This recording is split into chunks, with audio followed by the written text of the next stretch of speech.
Assalamualaikum warahmatullahi wabarakatuh. Anak-anakku, bagaimana kabarnya hari ini? Insya Allah sehat ya. Alhamdulillah. Kalau memang sehat, mari senantiasa jangan lupa untuk bersyukur kepada Allah Subhanahu wa Ta'ala, karena Allah lah yang memberi kita nikmat sehat, memberi kita kesempatan, memberi kita kemampuan, sehingga alhamdulillah pada kesempatan kali ini kita masih bisa bertemu kembali walaupun lewat virtual atau lewat online untuk bersama-sama belajar pendidikan agama Islam.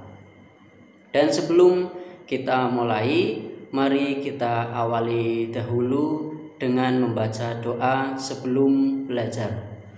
A'udzu billahi minasyaitonir rajim. Bismillahirrahmanirrahim.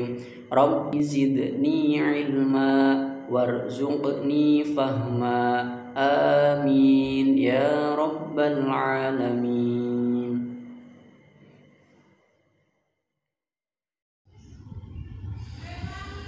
Nah, anak-anak kelas 4 yang guru cintai, untuk kesempatan kali ini alhamdulillah kita sudah sampai di pelajaran 9 dengan judul Mari Melaksanakan Sholat.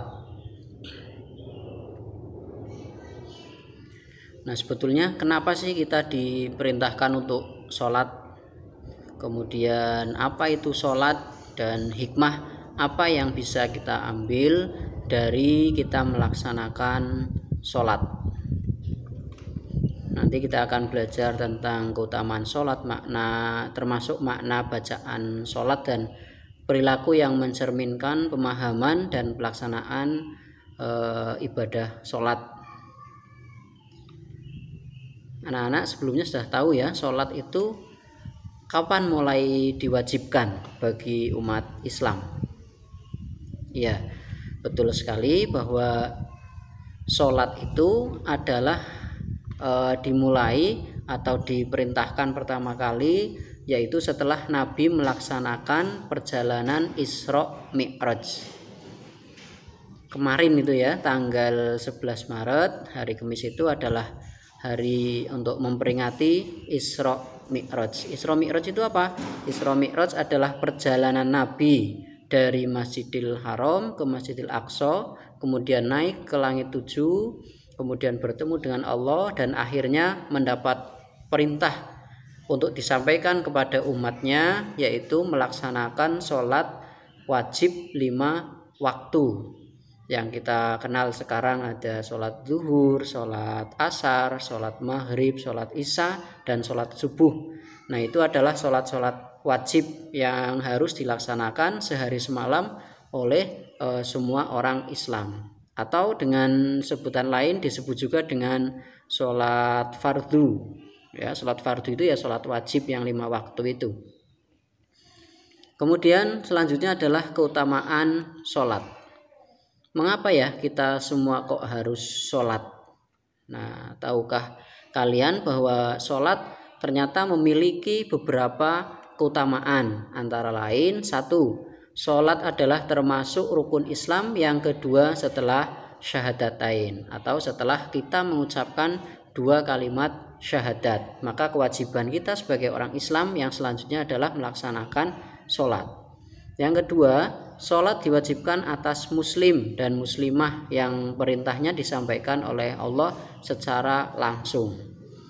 Yang ketiga, sholat merupakan amal perbuatan yang pertama kali akan ditanya pada hari kiamat. Jadi di akhirat kelak yang pertama kali dihitung, pertama kali ditanyakan amal kita adalah sholat. Setelah sholat sudah selesai, baru malaikat akan menanyakan amal-amal kita yang lain. Jadi sholatlah yang akan pertama kali ditanyakan pada hari kiamat. Yang keempat, sholat termasuk amal yang paling disukai oleh Allah Subhanahu wa Ta'ala. Kemudian keutamaan yang kelima adalah sholat dapat menghapuskan kesalahan dan menghilangkan keburukan. ya. Kemudian yang keenam, sholat dapat mencegah dari perbuatan keji dan mungkar. Yang ketujuh, orang yang khusyuk dalam sholatnya yaitu akan mendapat hadiah, yaitu bertempat di surga Firdaus. Dan yang kedelapan, sholat adalah sarana untuk mendapatkan pertolongan Allah sebagaimana disampaikan dalam firman Allah surat Al-Baqarah ayat 153. A'udzubillahi minasyaitonirrajim. Bismillahirrahmanirrahim. Ya ayyuhalladzina amanu sta'inu bis-sabri was-shalah. Innallaha ma'as-sabirin. Wahai orang-orang yang beriman, mohonlah pertolongan kepada Allah dengan sabar dan sholat. Sungguh Allah beserta orang-orang yang sabar. Surat Al-Baqarah surat yang kedua ya, ayat 153. Jadi dalam ayat ini disebutkan kalau kita ingin mohon pertolongan pada Allah ya dengan sabar dan dengan sholat. Karena memang sholat kan secara bahasa adalah doa. Maka ketika kita sholat berarti kita sedang berdoa kepada Allah Subhanahu wa ta'ala. Dan yang selanjutnya adalah makna bacaan sholat. Karena sholat itu sendiri tadi adalah berarti doa, maka bacaan-bacaannya di dalamnya juga semuanya adalah mengandung doa. Sholat adalah ibadah dengan cara menghadap kepada Allah secara langsung. Ketika menghadap itulah ya kita membaca bacaan sholat. Nah, lalu apakah kita sudah memahami arti bacaan sholat itu? Nah, maka agar lebih paham, mari kita ikuti pembelajaran kali ini. Dengan memahami arti bacaan sholat, maka sholat kita akan menjadi lebih khusyuk, lebih tenang. Hati dan pikiran kita bisa lebih berkonsentrasi sehingga ibadah sholat akan membekas dan berpengaruh terhadap tingkah laku atau perbuatan kita. Sebagai bacaan yang pertama adalah yang kita sebut dengan takbiratul ihram, yaitu mengangkat kedua tangan dengan mengucapkan lafal Allahu Akbar. Nah, kita awali sholat kita dengan takbiratul ihram Allahu Akbar, yang artinya adalah Allah Maha Besar. Kemudian setelah itu sebelum ke surat Al-Fatihah, maka kita dianjurkan untuk membaca yang disebut dengan doa iftitah ya, Allahu Akbar kabira walhamdulillahi katsira sampai selesai itu yang disebut dengan doa iftitah. Itu juga berisi doa-doa, karena artinya Allah Maha Besar, segala puji bagi Allah dan Maha Suci Allah sepanjang pagi dan petang. Sungguh aku hadapkan wajahku kepada wajahmu yang telah menciptakan langit dan bumi dengan penuh kelurusan dan penyerahan diri, dan aku tidak termasuk orang-orang yang mempersekutukanmu. Sesungguhnya sholatku, ibadahku, hidupku, matiku hanya untuk Allah Rabb semesta alam. Tidak ada sekutu baginya, dan memang aku diperintahkan seperti itu, dan aku termasuk hamba yang berserah diri. Kemudian setelah itu kita wajib membaca surat Al-Fatihah yang 7 ayat.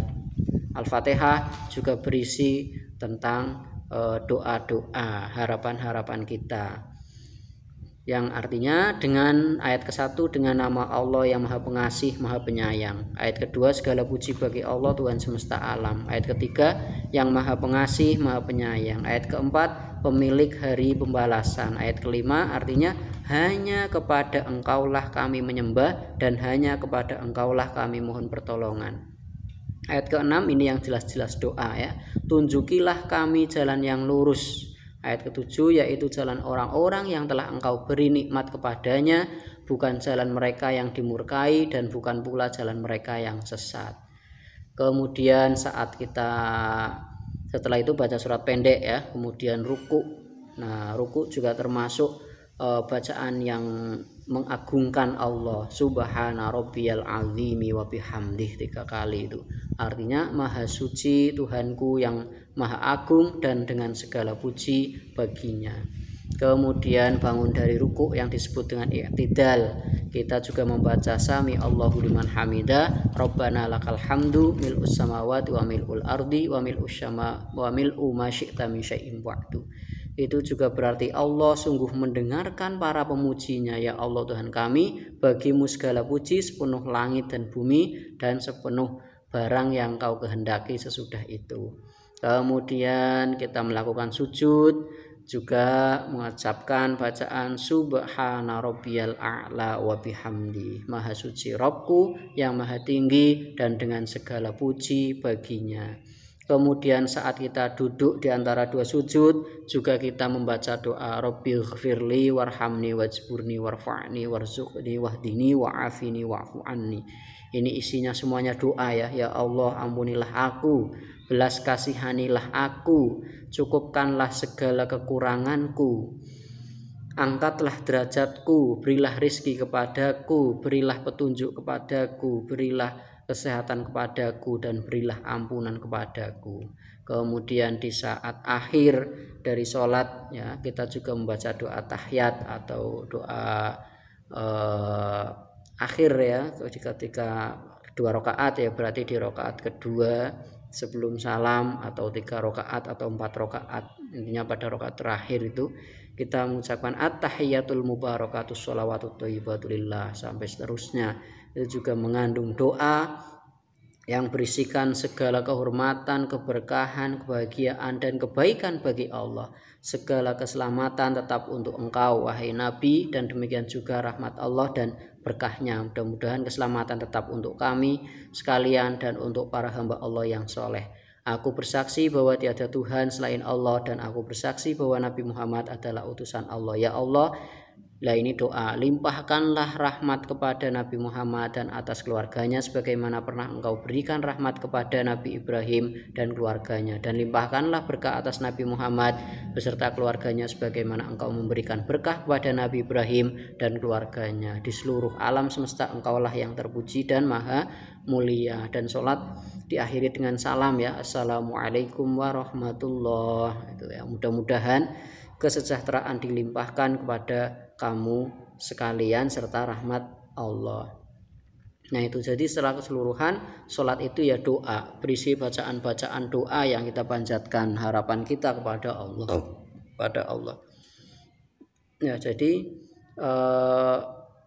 sholat itu ya secara bahasa artinya doa, sedangkan secara istilah itu ya sholat itu adalah perbuatan ibadah yang diawali dengan takbiratul ihram, kemudian berisi bacaan dan rukun-rukun tertentu yang harus dilakukan, yang diakhiri dengan salam. Nah, maka itulah arti dari sholat serta bacaan-bacaannya.